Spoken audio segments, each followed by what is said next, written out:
My name is Mark Love, and this is Conversations with Our Daughter, a limited series podcast wherein my wife Jackie and I chat to our adult daughter Lauren about her experiences of school and life in general, prior to her diagnosis of Autism Spectrum Disorder at the age of 16.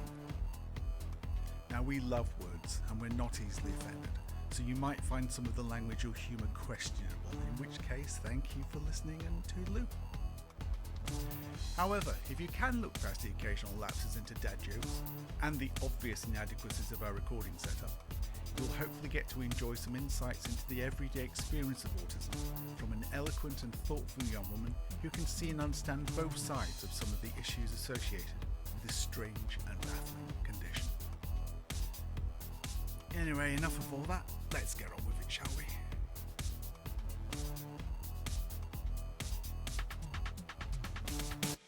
Hello, Lauren. So we're here this time to talk about your experiences of secondary school. Now, as we have to keep stating, Bedford previously had a middle school system, which was weird.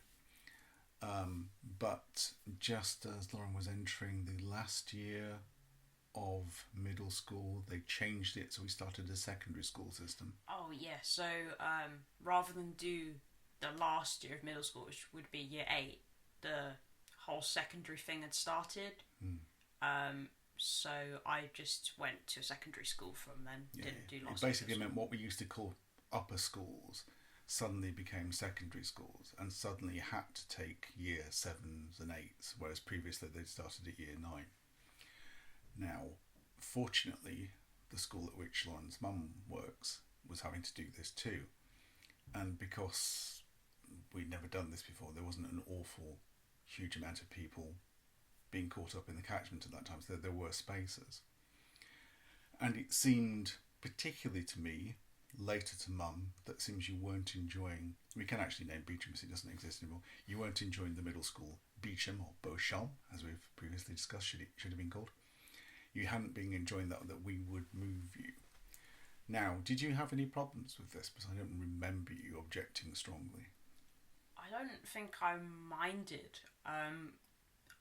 I think I didn't really feel any kind of deep connection to Beecham. I didn't like a lot of the teachers. I didn't like being at that school, and I had some friends there, but I don't think I necessarily would have missed them if I had gone to a different school and didn't ever see them again. And it turns out I didn't. But I think I was probably worried about a new school because the secondary school would be a lot bigger and finding my way and making friends. But in terms of like the change of moving from one school to another, I think I was fine with it. No, so you basically had what any kid would have, trepidations about being amongst bigger kids in a bigger school, getting lost, not knowing what you were doing, horrible older kids, all those kind of things, new teachers. Now, you were at least a little bit known to some of the staff, especially the art staff at the school you went to, weren't you? Purely because you'd been there a couple of times with your mum helping out and stuff. Did you find that helpful? I think so, yeah, because it was already some familiar faces in the teaching staff that I knew. And even in a few sort of subject areas, there'd be the old teacher that I'd met, especially with history. And even some people who were neighbours, weren't they? Yeah. Like in history, etc. So, there were familiar faces there, weren't there, which they hadn't really been at Beecham, strangely, had they, even though it's actually geographically closer to us. Exactly. So I knew that there'd be some teachers that I would get along with and that would understand me. So I think that was comforting. Yeah, and it's good to point out again that at a stage you had not been diagnosed. No. We were... the word shy kept getting used an awful lot. Shy, sometimes reserved, sometimes lacking in confidence. Yeah, we were getting that a lot. I mean, all the report cards tended to have that, an able student, kind of. But you had not flourished at this stage. And let's face it, you had done possibly the worst job on SATs that it's possible to do, really, other than kind of like eating it and pouring it out onto a table. It was appalling, wasn't it? And this is why we don't think they're a particularly good indication of intelligence. But of course that does have an effect, as seemingly unimportant as they are to the enlightened, to the way the education system rolls at them, they are very important in trying to get you into streaming early. I mean, we don't like them because they don't take into account maturity and all those things that come with that, and also background and all these things. So whereas we knew you were bright in many other ways, you have not proved this educationally at all. And because you were reserved, shy, whatever your favourite word was, it wasn't coming out in conversation with people who you didn't really know because you were reserved around them. So what I remember is it being a very, very different experience. I mean, for a start, you were getting a lift in with Mum, which she will talk about in the later part of the podcast. And that made my life a lot easier. I wasn't having to pick you up either, which made my life a lot easier. It's like, your sense of direction is not good. And so that was just one little portion of your personal security that I didn't have to worry about. I had learned to walk by myself. You had by the end of it, but this was a new place, and again, as we've said before, you don't take the skills that you've just learned into a new task.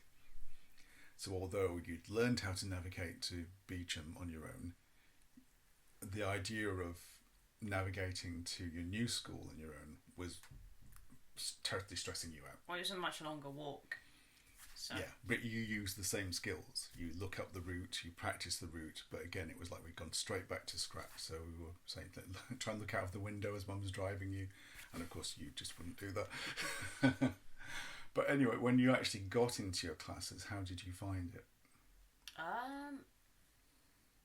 From what I remember, the setting for subjects in Beecham was kind of all over the place in terms of what abilities they grouped students by. Because I was thought of as not very bright or very able. I think the technical term is complete thicko. I was put in bottom set English. But weirdly, I was in set 2 maths, despite being terrible at it. And the classroom was organised, so it was like a square going around the perimeter with the kids that should have been in set 2. And then there was like a rectangle or like a square in the middle. And that was just the dumb kids that shouldn't have been in there, but possibly the lower ability classes were overcrowded. I don't know why we were there. Okay, so you basically said there were a lot more thickos than there were intelligent kids in. There was more intelligent kids. There was just a small group of us in the middle they put together, which they basically thought everybody in there had some kind of learning difficulty in that little group.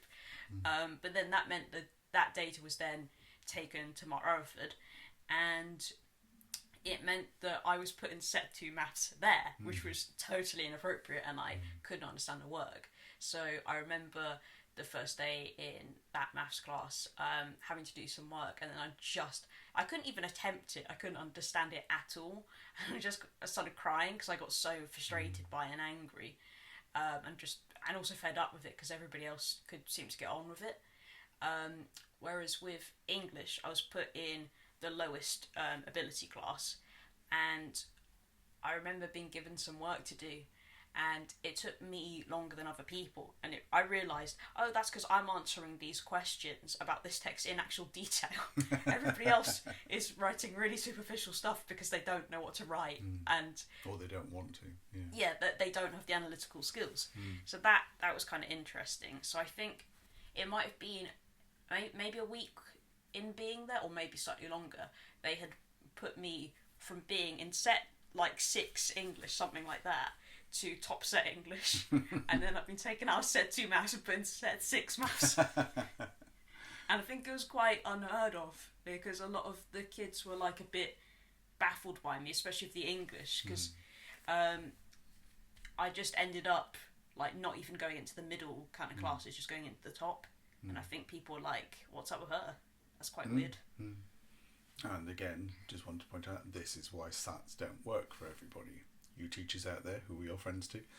I as I recall it, and I might be misremembering this, but I seem to remember that your English teacher had gone into your mum and said, what is going on with your daughter, kind of like thing. As in an Australian accent, which would have made it sound even funnier. Yeah, we've just moved her straight back to where she should be. And obviously it had always baffled us why you hadn't been doing well, because we knew how kind of verbally analytical you were, and yes, it took you longer to do the writing, but your written work had always seemed fine to us, if not good. So yes, that was, oh my God, thank God for that. Yeah, the maths, yeah, she's never going to get maths. Never going to get maths. I am going to relate the story of the Christmas calendar thing. I know it's horrible, isn't it? But yes, what do you call them? Nativity calendar? What do you call them? Advent calendar. Advent calendar. You see, that's how It's good the I am. early onset dementia. I think you're right, unfortunately. And guess who caused it? Anyway, we had an advent calendar, which was basically a box with lots of boxes inside. You had 25 boxes in it. And we would put a chocolate in each of these, wouldn't we? And usually a little, Mum would insist on putting something wholesome, like a little star or picture of an angel or something, which you both ignored. But, you know, she liked to do that every year. And I remember us trying to teach you just the progression of numbers. And I think it was like something like it was day 6 of the Advent calendar. And we said, oh, it's day 6. There you go, have your chocolate. There you are, Zach. There you are, Lauren. There's your chocolate. Right, now what will come next? And you just randomly pointing to 23. Oh no, that's the 23rd, darling. I mean, it's the 6th today. So which one would be next? No, darling, that's the 10th. Oh, try again. No, that's the 15th, darling. What is the next one in the line? No, in the line. Not the diagonal line. The horizontal line. What's the one next to 6? No, it's not 21. And I think we must have done this for about 15-20 minutes, by which stage I think I was actually holding you up at the time as well. So I mean, my arm was aching, my soul is aching, my brain is aching, my heart is aching. I think Mum was almost in tears. And I think we let you guess and guess and guess, and you never got it. No, you did not understand that the 7th came after the 6th. What did you think of that then? Did you I think just wanted to die. What's wrong with her? Yes. We're thinking, is it just the pressure of being asked a question? We couldn't work out what it was. It was like, no, we know you're not that bad. You won't be able to control your own breathing if you're that stupid. But that was just, that was a soul-destroying morning, that, and I hated the Advent calendar forever after that. I mean, Zach worked his way around that by one, never answering a question, never caring. He would just go and steal from all the boxes when we weren't looking, wouldn't he? Yeah, when he got a bit older, he would just sort of realise, oh, there's chocolate in all of these other ones. Yeah. Oh, Why are they making me wait? I can eat them all now. And they refill it. Angrily, but they do refill it. So yeah, that Advent calendar nearly killed us. Just out of hopelessness. We'd just given up. Okay, she's never going to get numbers. And that, to be honest, you still struggle with numbers, don't you? Yes. But we've just learned that this is not a battle we can win. It is just not there, is it? There's a hatred of numbers, there's a distrust of numbers. As soon as numbers are mentioned, you begin to panic. And you stop thinking. It didn't also help, like I said, that they changed maths. And no one quite understands why they did that, except to annoy parents, which it really succeeded in doing. And we couldn't really help you with this maths that we didn't understand a lot of the time. But yes, in English, you started to fly. Geography, you enjoyed. Mm-hmm. You started to fly. History, you enjoyed. You started to fly. I can't remember all the other subjects, but I mean, languages not particularly. What were you doing? You were doing Italian? I think I did Italian and the French. Yeah. Didn't love French. No. I don't think I've ever had a French teacher that was nice. French is a lovely language when French people are speaking it. I mean, it's an absolute pig to try and learn, because but it's not as bad as German. German is awful to try and learn. Yeah, I didn't love the language lessons. I didn't like French very much. I just found it quite hard, and French teachers were never nice. Quite liked Italian, but was too kind of worried about doing the speaking assessments. Yeah, no, this is one thing that used to come up a lot. It was the speaking in front of people. For some reason, someone in the government at some stage had decided that people were successful if they spoke out in front of other people. Now, that's so easy to torpedo. They're thinking, pretty much everybody working in computers never did that. Or if they did it, they hated it. Pretty much anybody who designed anything like an iPad or a any kind of computer, did not go in front of the school and say, and I believe they didn't do that. No. They are not those kind of people. So it's an utter bullshit idea. The only thing you get from people speaking in front of people is other bloody politicians, frankly, isn't it? Pretty much. Or people who believe that they should be in power and probably should never be allowed anywhere near power. Or actors who will do anything. You could have got them to cry on stage and they would have done that. That would have been absolutely fine. They would absolutely love that kind of thing. But it's not a measure of intelligence. It's not a measure of how confident you will be in some task. You can just speak in front of people without being ashamed of your own voice. Big deal. So you were never going to do that. But what we did find at this stage was that your talents were being recognised. Suddenly, when it got up to picking, which subject you'd be going through to exam with, they were getting competitive. History and geography. Oh, we wanna. And this for us, this is incredible because it's gone. My God, I can't remember them ever being in a kind of a bidding war for our daughter before. It was kind of, I did both of them. And you ended up doing both of them, so you pleased everybody. But that was a really, really nice thing to hear. And I'm going to shoot ahead to the end there and just say, by the time you got to your exams, weren't you awarded something for being the most improved student? Something like that. I got a certificate, and I think no one had improved as much as I had because no one had as awful SAT results, No. which meant no one else had consistently across all of their subjects as awful targets as I did. Yeah, you've been given awful targets, so by the time you got to the end, and how many GCSEs did you get? Loads. Yeah, you did. Was it 6? Was it 9? Something I got like 6. that. I think you got 9. Something like that. Yeah. But I remember my I think English teacher who Mum knows as a colleague. I think she contacted Mum and said I'd made 7 levels of progress, something like that. Whereas they expect, normally they expect 1 to 2 for students, and I've made 7. Well, it sounds like a demented teacher, doesn't it? All my students have made 7 levels of. It's kind of impossible, isn't it? It's I think. In a lot of my subjects, I was being given C grade targets, but I think my real targets were actually much lower than that. They just couldn't give me E or F grade targets. Because it's not terribly encouraging. I remember with my English teacher, she was and I was in top set, and everybody else had a fairly high target grade because it was top set English, and she goes, Lauren, just write down 5, which would be the equivalent of a C, but it turns out my actual one was a 2, so that's about an F. Because you couldn't give me an F target grade and be in that set. So yeah, I mean it's strange what happened, and it was incredibly heartening. But you had effectively gone from being the quiet and reasonably well behaved numbskull to high flying achiever.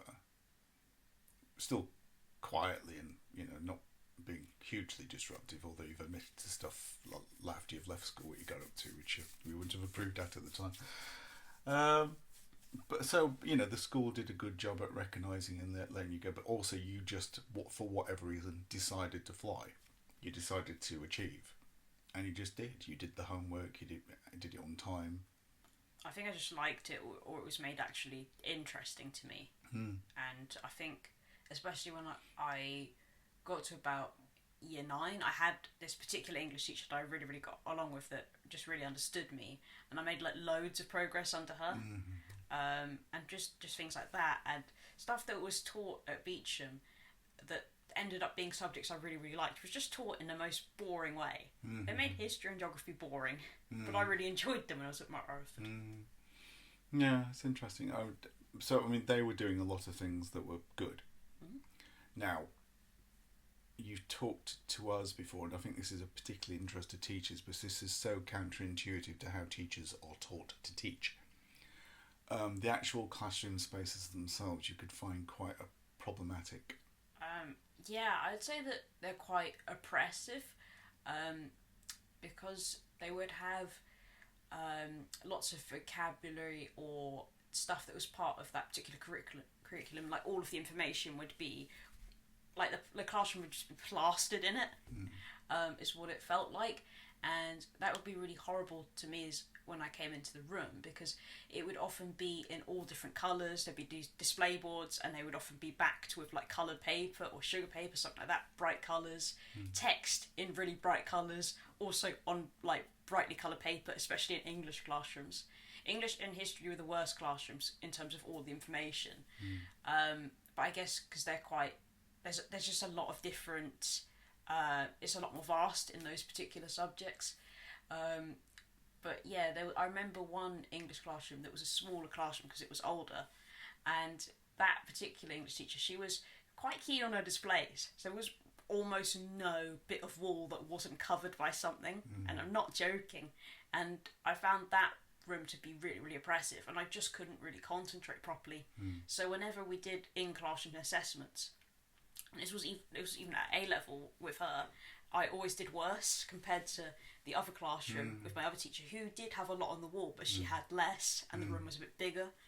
But it was really, really awful because seeing like all of the text and stuff on the walls and the displays, it's like the information jumps out at me. So it becomes almost like a 3D distraction. Yeah, so I go into the room, I sit down, and information's jumping at me, but then it starts to go backwards and forwards, like zooming in and out.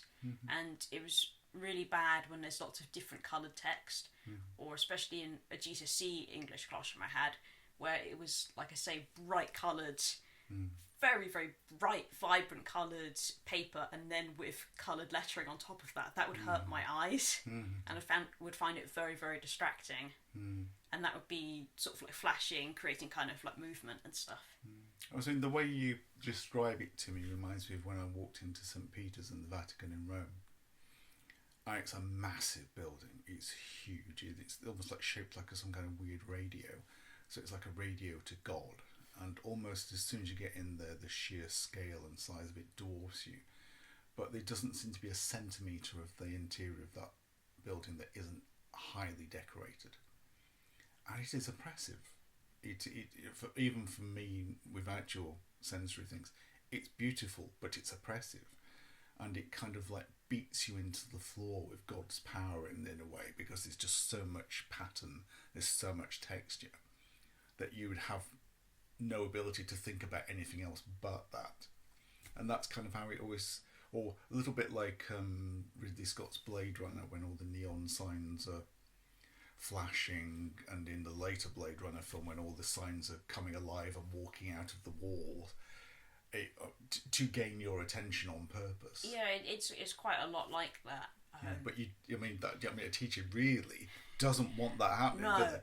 it's so distracting when you're trying to do work, but it also actually really hurts my eyes, and it would make me So get it actually headaches. has a physical effect on you, giving you headaches. Yeah. And it's like you're not the only one who experiences these kind of sensories. It varies from people, doesn't it? It can be sounds like chairs, like scraping and all that kind of like stuff. I think it didn't help with the lighting, because it's like strip lighting in classrooms. Yeah. And that, with the effect of loads of colourful information and displays all over the walls, is just horrible. Yeah, and I think it's slightly counterintuitive as well, because obviously we put things up on walls in this idea that someone who's not quite sure what they do can look at the wall and take in a piece of information that they might not have been able to understand before. But my understanding is if I put a magnet on the fridge with "remember to take this out," and if I put that there for any longer than a day, no one does anything, because they stop seeing it. It just becomes a piece of the internal furnishings. And I think that these wall displays, for most people who don't have your sensory reaction to them, it just becomes something they don't see anymore. It's just like wallpaper. I think they're quite functionless, because it's not like the teacher really ever refers to displays on the wall as part of the lesson, like, oh, we're doing such and such subjects. Some of the information on the wall might help you. It just doesn't do anything. It's just a distraction. And this is something that Ofsted is kind of like reimposing as well, isn't it? Where are the displays, where there are reminders kind of thing. But it's is this actually working? Especially, is this working for people with sensory overload? Really not. But I think it just makes a classroom feel really messy as well. And in some of the rooms, it would make them feel smaller and more compact, especially in classrooms that happen to not be that big anyway. It was just horrible. Mum says that recently they've started putting plants in the rooms, and funnily enough, the kids have got really kind of protective of the plants and even giving them names and things. And but also it's kind of calming in a way. Would you have liked anything like that when you were there? I think I would have liked something like that, because I think a lot of the school environment and the way it's like decorated is not, it's not very friendly or relaxing. No. So I think something like that would have been useful. Again, I think there's this idea that you can only learn if you're in a kind of a business-like setting, a work setting. But that's, I mean, you probably learn more on your sofa sometimes in front of a good documentary than you do information being forced at you. I think the business-like setting they want isn't actually that, because if you're thinking of a modern business setting, you're thinking it's actually white walls and it's quite clean looking and minimal. Yeah, instead of this complete overload of information. So yeah, I mean, there are lots of sensory things, like the hallways could get very, very busy. I mean, there's one place in your school, it's nicknamed Piccadilly, isn't it? Because that's the choke point when people are changing classrooms. I've been at your school during a lesson turnover when I was actually visiting the autistic provision there just to see what it was like. And I remember I'm being shown this, and we get caught in this massive outpouring of kids, and there's literally a girl right next to me going, "You fucking can't, you fucking..." It's like, oh, okay. And you can see the teacher getting a little bit, great, thanks for that. But that's what happens, isn't it? You know, kids act randomly. One of the things I used to set Zach off at his school was the fact that he doesn't say much. He does make noise, but he doesn't make noise all the time. But some of the kids make quite scary noises. I mean, it's funny in some respects, but it's more like walking through a zoo sometimes, with some of the weird noises you hear, like dinosaurs waking up or cockatoos chattering or something. And it's just, you know, it's them stimming or whatever they're doing. And I think he would get annoyed about that. You would find it too much. Like, you know, some people would hate hearing a baby crying on a plane or whatever. It's just some noise you've got no control over. But a school is just that. It's a noise engine, isn't it? I know some schools are trying to do this kind of quiet hallways and things, and kind of I can see, I've got some sympathy with that, purely because I'm old, and the sound of young people trying to be funny is just painful. Lots of the time it's just, oh, shut up. Stop repeating other people's catchphrases. But yeah, you were in a school environment, you were subjected to a lot of uncontrolled sensory information. And there's very little soundproofing goes on in these places because they're just hard surfaces, aren't they? There's very... I mean, if I was, you know, obviously I've known recording studios all my life, and as much as you have hard surfaces, you soften them all. Yeah, that's what I was going to say. Nothing is at all softened, and all of the sound is quite raw. Yeah, when we've got literally a quilt next to us to just absorb a little bit of the ringing nature of this room. That's just elementary, and then schools never do that, or very rarely do that, and they're probably the most echoey, painfully tinny sounding places. It's crazy when you think about it, because even Borough Hall has got some soundproofing blocks between the office kind of booths, so that people don't have to hear other people's conversations if they're talking on a phone. And you're not just getting that natural echoey reverb, which can, you know, if you're in a train station or a swimming pool in particular, that awful rattling of voices, and which people tend to not like. It's like that in school all the time. Insane that the local schools don't have that, because the council is hardly the most like technologically advanced building or system, but they have stuff like that. Yeah, that brutalist nightmare, but it's quite fun. Quite like it. So while you were there, you were dealing with all this, and this was causing you the occasional migraine and stuff like this, which obviously then you're having to medicate, and you're probably having to spend, you know, an hour asleep or something to wait for the medication to come. Yeah, I'd get headaches a lot at school because of the surroundings and the sensory information, now that I think back on it, because that kind of stuff gives me headaches now.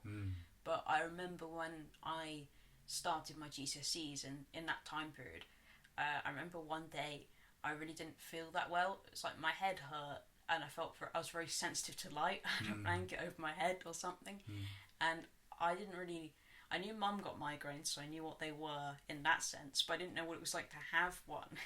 And then I think you guys told me, oh, it's a migraine.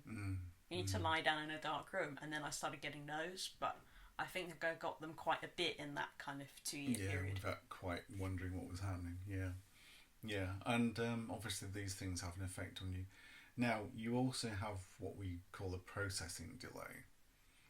And it's literally that you take the information on board, but it has to be in small quantities, and you can easily get overloaded. As we've said before, if I give you 3 things to do, you'll probably only remember the last one. Yeah, it sometimes also it takes me a while to understand what someone has said. It's like something very strange happens to all of the different sounds in the words. So it means I can hear something totally different to what you've actually said. And sometimes I know it's wrong if it sounds really, really odd. But that is kind of like sound gets distorted. So it takes longer to figure out what someone has actually said. So in particular, I don't think you have any great loving for the PE education that you had at the physical education you had, because a lot of that is catch this, run here, do this so many times. I mean, okay, do 5 press-ups instantly. You've heard 5 and you've gone into lockdown in your head because it's a number and you don't like the numbers. No, I didn't. I didn't like PE really at any school, but I think PE teachers were not very understanding. Because they're just kind of barking things at you to do, and then there's a group kind of game, you're playing, I don't know, netball or something, and then you're like, I don't know where I'm supposed to stand, and all the other kids have run to the other side of the field, and I'm just at the other end thinking, what's happening? I don't know. Well, these games, especially things like netball, can have really complicated rules, can't they? Like, right, you're not allowed to run with it, you just have to stand still and throw it and whatever, but you can't throw it backwards, you can't throw it forwards or something. I think if it had been like, I didn't like PE, but if it had been like a kinder environment, and teachers had been nicer and would just like, oh, this is what you need to do now and this is what you need to do now, but everything moved at too fast a pace. It was like I was slower than everybody else, like physically, not just mentally. Didn't really know what was happening.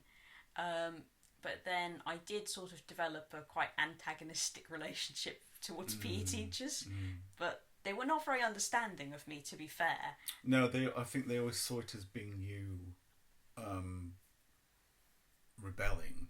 Occasionally there was some rebellion to what they wanted because I thought it was boring and I didn't like it. But to be fair, a lot of the time I didn't understand the rules. No. I didn't know what I was doing. Thank you very much for listening, and a very special thank you to Leona Fensom and Terry Lee for their technical support.